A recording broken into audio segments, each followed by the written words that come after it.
This is Cook and Cassius for IFL TV. We're in Glasgow here for the press conference for Ricky Burns and Terence Crawford. With me, I've got a very sharp-looking, slim-looking. You've lost a bit of weight, haven't you? Yeah, we're getting there. The marathon training, 6-pack's back. Is it really? Yeah, ripped. Get it out there. Nah, it's just not here. Later. It's pecs, buys. No, not at all. But I've lost about a stone. Is it really? Yeah. Oh. More worry than training. Trying to get his FROCH GROVES venue sorted. You know, pulling my receding barnet out, and trying to answer people on Twitter who are saying, "Look, you said 3 minutes 62 in." So we're nearly there. We're nearly there. Nearly there. Another massive night in Glasgow. Ricky Burns versus Terence Crawford. Certainly Ricky Burns, it looks like on paper anyway, his toughest challenge as champion at this weight. Would you agree with that? Yeah, it's definitely his toughest fight. I mean, but it's Crawford's toughest fight as well. And no one can argue with that, because you look at Crawford's record, and you know, probably his two toughest fights have been Bradis Prescott and Klimov, the Russian. You know, both of which obviously you saw Kevin Mitchell beat Prescott every round, and Paul McCloskey also beat Prescott. So he's highly regarded in America. You know, he's obviously promoted by Bob Arum in Top Rank and part of the HBO setup over there. So he's a quality fighter. Definitely Ricky's toughest fight to date, and definitely Crawford's toughest fight to date. And that's why it's such a great fight. I don't know, it was mind games by yourself though, but you said about the Scottish crowd could have a big part to play in this. 10,000 Scots. The atmosphere could get to Terence Crawford. It could do. You don't know how special he is. I mean, the bottom line is we're sold out now, so we'll have 10,000 in the SECC. I mean, for Beltran we had 6,000 in. So, you know, and the atmosphere was electric. So this is going to be probably better than anything I've ever heard, I believe. But ultimately, yeah, you know, there's unanswered questions in that respect. How is he going to react to 10,000 Scots? He's never boxed. You know, he says, "I've boxed again, you know, in hostile crowds before." Mate, you ain't seen nothing yet. You know, wait till he walks out the SECC. But listen, he might handle it well. He might just be one of those characters that doesn't faze him. You know, I don't think he's left the country before. This is his first fight abroad. He arrived on Monday. I don't think that's ideal, personally. But you are talking about a fighter with a lot of talent. So it depends how he adapts to all the factors that he's not used to. And because of that, and because of the home advantage, and that's why I make Ricky a favourite in the fight. But it is a 50-50 fight. You know, as I've kept saying through the build-up, it's the best fight in the lightweight division, in my opinion. You know, you've got some great fighters, Vasquez, Abril, but these aren't exciting fighters. This fight here, I believe, is the best fight in the division that can be made. Terence Crawford was mandatory to Ricky's WBO title. If he wasn't mandatory, would you have entertained this fight? Not really, no. I mean, again, I like to fight the best. You know, not me personally, but I like my fighters to fight the best, because I think it makes great TV and it sells tickets. But ultimately, you know, you got to be fighting, you know, fights that you believe you can win and you believe you're a big favourite with, rather than these 50-50 fights. But he's been in those fights. You know, Gonzalez and also Beltran were two really tough fights. People don't understand that, and now he's going for another tough fight. So in answer to your question, would we have targeted Crawford as a voluntary? No, not really. But again, he wouldn't have taken a voluntary fight against Burns as voluntary challenger. He wanted to get a mandatory, he got it, and Ricky's facing up to his mandatory, and he's having the fight. So that's where we are. Stephen Simmons and Waddy Camacho, unfortunately, are off this field due to Stephen's rib injury. You replace this fight with John Murray and John Simpson. So that's an entertaining fight. Yeah, I think it's a really fun fight. I mean, you know, from a quality perspective, I think that's a better quality fight than Simmons Camacho, but it doesn't carry with it the same, you know, intensity that one did. It's still England v Scotland, and it's a very important fight for both of them, really. I mean, Simpson's really coming up again from super feather. He fought Tommy Coyle and did pretty well with sort of 2 weeks' notice. He's had much more notice for this fight. He's fit, he's strong. Murray hasn't made lightweight in a long, long time. And ultimately, John Murray needs to win this fight, but he's coming into someone's backyard to try and do it. He's a very entertaining fighter. I think Simpson Murray will be a really good fight. Scotty Cardle against Paul Appleby again is, I think, a really good fight. I know you said you are fancy Appleby in that fight. You know, I won't put you in it, but you got Joshua, and I think his first real step up against Hector Alvia. I mean, you saw Alvia do 9 rounds with Chisora only last year, so you know he's experienced. He's obviously durable as well if he can do that kind of distance with Chisora. Young Martin Ward's fighting at super feather for the first time. Anthony Agogo also on the bill, so you know it's a good bill. But really all eyes on that main event because, like I said, I think it's the best fight in the division and the atmosphere is going to be unbelievable. Stuck me in a hotel a million miles away. Better than this hotel. You've had a result. But I'm not with the gang, am I? And I gave you an extra night, 3 nights. It's lumpy up here, you know. It's cost me about 600 quid, those 3 nights. Yeah. And the flights. Did you pay for the flights? I paid for the flights. Why was that? You booked them a long time ago, didn't you? I don't know. Or was it like a score? No. How much was the flight? 75 quid. Then I had to pay another 65 quid to change the flight yesterday. Yeah. I'll give you that back. Don't say it if you don't mean it. I will. Just the 65 though, not the 75. Been a lot of talk this week regarding the whole Mayweather-Maidana Khan situation. First of all, are you surprised that Mayweather's opted for Maidana ahead of Khan? See, the thing is, right, speaking as a promoter, both fights carry little value to Mayweather. Do you know what I'm saying? I mean, you've got the Canelo fight did great numbers. The Guerrero fight really didn't do good numbers. So I just feel that like a Maidana or a Khan aren't going to do big box office numbers. So, and I think what's happened is that's why I don't think Mayweather's team are happy with either of them, to be honest with you. And I think that's why it's taken so long. And maybe there was a few other options in the fire as well. But ultimately, I don't know whether... You know, Mayweather's the kind of guy that if he feels Khan was talking too much, he may just go, you know what, bin him off. Do you think that's what happened? No, maybe not. But do you understand what I'm saying? Yeah. Like, you know, he come out and said, oh, I've signed a contract. There was no talk of a contract. So, you know, all of a sudden, where's that come from? And you know, how do you know he hasn't just turned around and go, you know, this guy just talks too much. So let's go with Maidana. He seems like a nice guy. And when it's that close, it's like little things like that can just make him. And listen, Khan probably wanted much more money than Maidana as well. So stylistically, I have to say, I think Khan is a better fight. I think Mayweather beats both, but I think he beats Maidana with Maidana is more dangerous. But I think he's going to beat him easier than he would have beat Khan. But I just think they were a little bit stuck. I don't feel either. I don't think they were happy with either option.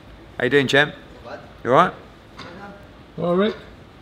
Don't know yet. Yeah, it's all right. That's only Coog and Cassis.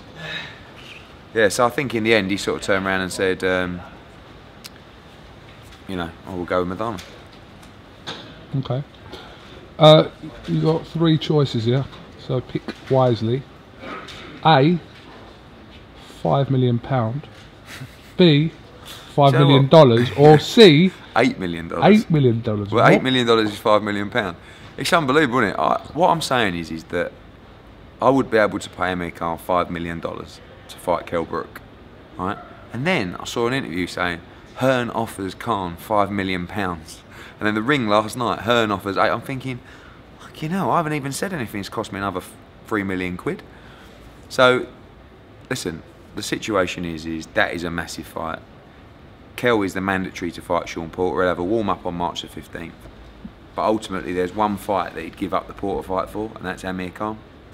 And there is a lot of money in that fight. It does huge pay-per-view numbers. It sells out any arena and potentially any stadium in the country.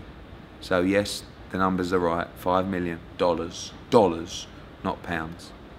But, you know, I've emailed Richard Schaefer and I said, you know, to be honest with you, I've emailed Richard Schaefer about 10 times in the last 2 months saying, let's do it, Brook Khan. And originally he came back and said, no, we've got something else lined up for Amir, sorry, which is presumably the Mayweather fight. And I emailed him again, probably Monday, and said, look, I've seen Floyd's fighting Madonna. Let's do it. There's a lot of money in this fight, but nothing back as yet. So it's very doubtful. Therefore, Kell will fight on the 15th, and then he'll fight Sean Porter. Would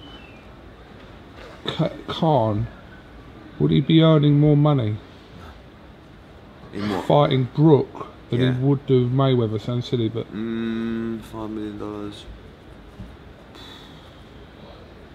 I don't think it's a million miles off, but obviously you're going to take the Mayweather fight. course. It's a much higher profile fight. But you know, people on Twitter, you know, Team Khan, innit? They say, why would Khan want to fight Kell Brook? Well, for $5 million, but also because it's a massive fight in Britain. And his popularity over here at the moment isn't exactly sky high. So come back and do a big fight in Britain. What has he got to gain from fighting Kell Brook? What has Kell Brook got to gain fighting Amir Khan? In fact, if he fights him, he gives up a shot at a world title. Amir Khan don't have a world title, nor does Kell Brook. It's just a great fight that everybody wants to see. So, can you understand it from their perspective, though? Right, let's not assume that Khan's worried about Kell Brook for that reason, but why they wouldn't want to take the fight with Kell Brook. Look, as a promoter or a manager or an advisor to a fighter, or a fighter itself, you always have to look at your options. You give me now Amir Khan's options of what he can do. I'll tell you, because you took your time. He can go back down to light welterweight, which I don't think he'll be able to do. I don't think he'd be comfortable to do, and fight Lamont Peterson. Decent fight, right? He can go and get knocked out again by Danny Garcia. Probably not going to happen, that fight. He can fight Adrian Broner. For what? Again, no belt. But again, I don't think they're going to make that fight. Or he can fight Kell Brook. The fight with the most money, Kell Brook. So it's not as if he's flooded with options of challenging for world titles, or, you know, people talk about he wants these legacy fights. Well, none of those fights are legacy fights, other than Mayweather. So come back and have a huge fight in Britain. That's where you can build a legacy. But I don't think he'll, you know, I know what he's, you know, and I'm not saying he's scared to fight Kell Brook, because I don't think he is, but I just think he's worried about losing to Kell Brook, because where does he go from there? If he loses to Kell Brook, it's probably all over. But if he loses, in his, you know, if Kell goes and fights Sean Porter, for example, beats Sean Porter, and he's a champion, and then we're giving Amir Khan a challenge, he ain't going to be getting $5 million, and he's going to be a voluntary challenger. So then the fight might not even happen again. I really want the fight to happen. Why has there been talk of Amir Khan and Sean Porter? That could happen. They'd have to do it before April the 10th, because that's when he's allowed a voluntary. So I don't think that's going to happen either. And I don't think Amir Khan would fight Sean Porter, because Sean Porter would beat Amir Khan.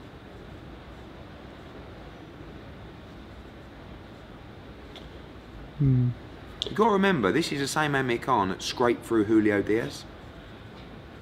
Well, you know, I think it was a catchweight fight, but not far from welterweight. It's not, you know, he can't be in with strong boys at 147. And Julio Diaz ain't even a 147 fight. He's a lightweight who's blown up to light welterweight, who had to fight him at a catchweight. Also talk of Guerrero Khan. Fucking hell. I mean, these are probably way off. You've seen the reaction on Twitter, right? Yeah. I mean, and that just goes to show you, people want to see this fight. You've always said that big fights are ultimately made through public demand. This seems like there's big public demand for this fight from a neutral and a Brook perspective, maybe not from a Khan perspective. So, but it's unlikely to happen. That doesn't just mean fights are going to happen. Fights are made out of public demand. But if ego or stubbornness gets in the way, a bit like Carl Froch, George Groves, if he was just like an egotistical, stubborn, he just turn around and go, do you know what? Fuck Groves, I ain't fighting him. But he realises that the public want it, so therefore he'll give them what they want. But Khan, I don't believe he's like that. Will you make any more moves on this, or is this? It's there, you know. I can't do any more than I've done. I think everyone knows about it, and it is $5 million, and you know, might be more. Time we sit down with Schaefer and go through the numbers. But ultimately, they've got to want the fight, which I don't think they do, and Golden Boy have got to want the fight, which I don't think they'd want to do either. So I can't see it. I believe Kell Brook will challenge Sean Porter for the IBF World title in the summer instead. Not the end of the world. Have you got an opponent lined up for Kell for the 15th of Yeah, March? we had one opponent lined up. We were trying to clear up some visa issues, which I don't think we're going to clear. So I've got 2 other that we hope to close tonight, actually. So I hope to announce before the weekend. Is it someone we've heard of? Yeah, one of them is. I mean, they're both decent. Like I said, I keep saying, although people want him to fight Berto or Margarito, this is a 10-round warm-up for Sean Porter. It's not a massive fight. It's not a top-of-the-bill fight. It's to basically break up his camp for the Porter fight. And obviously you haven't entered any negotiations regarding the Porter fight yet? No. On the April the 10th, the IBF will send the letters out saying neither of you can now fight. So you fought each other? Correct. Start negotiating.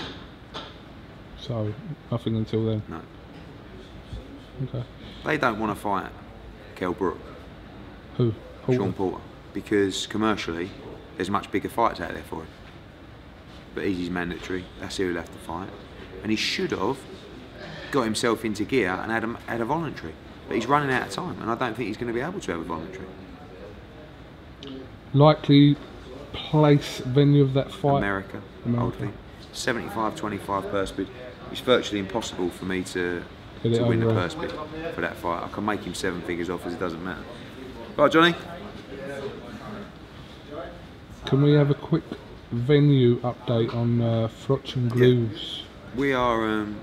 We've agreed a venue in principle, and at the moment our legal team are with their legal team going through the contracts.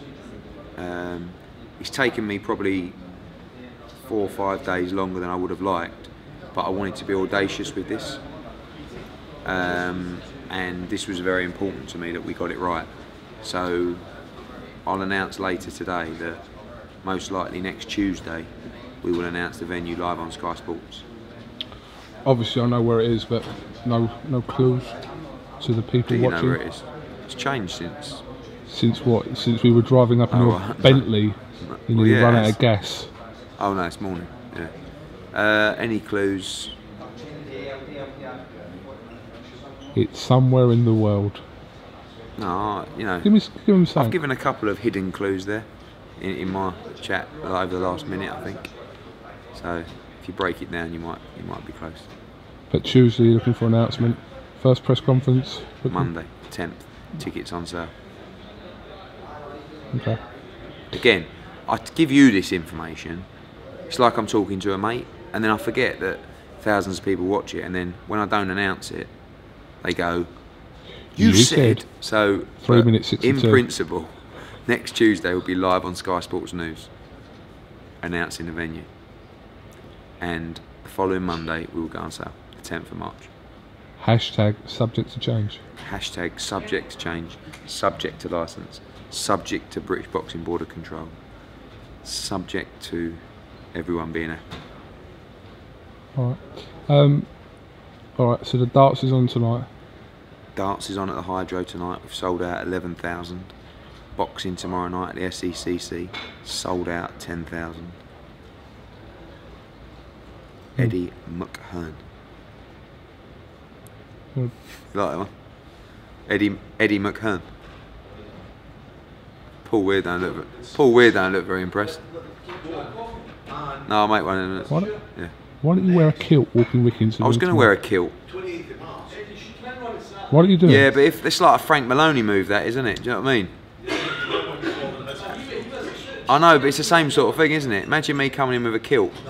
People will just go, "What a wanker." C-U-N-T. You know? Alright, well listen, thanks for talking to Cheers, mate. IFL TV. Should be an interesting 3 days. I'm going to try and get a couple of words out of Crawford later. It's been hard. You've got to go in, because apparently he didn't want to say a word at the media interview. Give it to him, Cook. Yeah. If he starts being rude with you or mugging you off, tell him. Listen, Bud, or whatever your name is. Bud Crawford, isn't it? Tell him. He's not Indian. That's his Twitter handle, Bud Crawford. And what is his nickname? Buddy. Ask him where that comes from. He ain't going to want to talk to you anyway. I'll make him talk to No, me. fucking tell him. Yo, tell boy. Tell him that when they walk in, they've been in the past, bottles, spears, just slung in towards the opponent. Tell him that Raymundo Beltran got a cat thrown at him when he walked in. A dead cat. Yeah. Sorry, I love cats really. Alright, Eddie Hearn, thanks for talking to IFL TV, and we'll catch up with you soon. Keep losing the weight. It's hard doing this marathon, coup. Maybe something I should look into. I've been doing 15 miles. I've done that a couple of times, but my legs went after 15 miles, and it's 11 miles more for the marathon. My mate saw you running the other day. Really? Whereabouts? Not far from where you are. Yeah. And he went, he texted me and went, you seen that fucking Eddie Hearn fucking running? Fat Eddie Hearn? Nah, fucking Eddie Hearn. Alright. I was running through Shenfield and I had a bobble hat on. Someone called me the Shenfield Forrest Gump. Pretty fitting. You're on the vodka already? www.justgiving.com/Eddie-Hearn. If you can, sponsor me. I'm running the marathon for Children's Hospice Haven House, which is a hospice we've supported for a long time. You know, children's hospice don't get any funding from the government, so they need all the help they can get. You didn't know that, did you? Senior hospices do.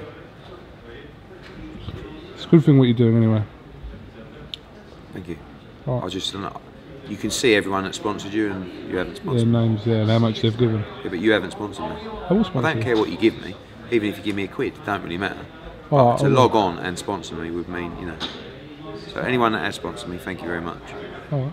And I need to raise £2,000 for them. I'm up to about £1,000 so far. Can I put my sponsor on my expense account for Metro? Do you want me to where I film London when I'm running? Why don't you should. I reckon for the last month you should do a couple of interviews, pre-run, post-run, and then pre-run, post-run marathon as well. Yeah. I'm up for doing that. I'll do massive numbers. Massive numbers. It's Hector Alvia fighting Joshua. Yeah. Yeah. Pan on it. Do you know that is him Pan actually? on.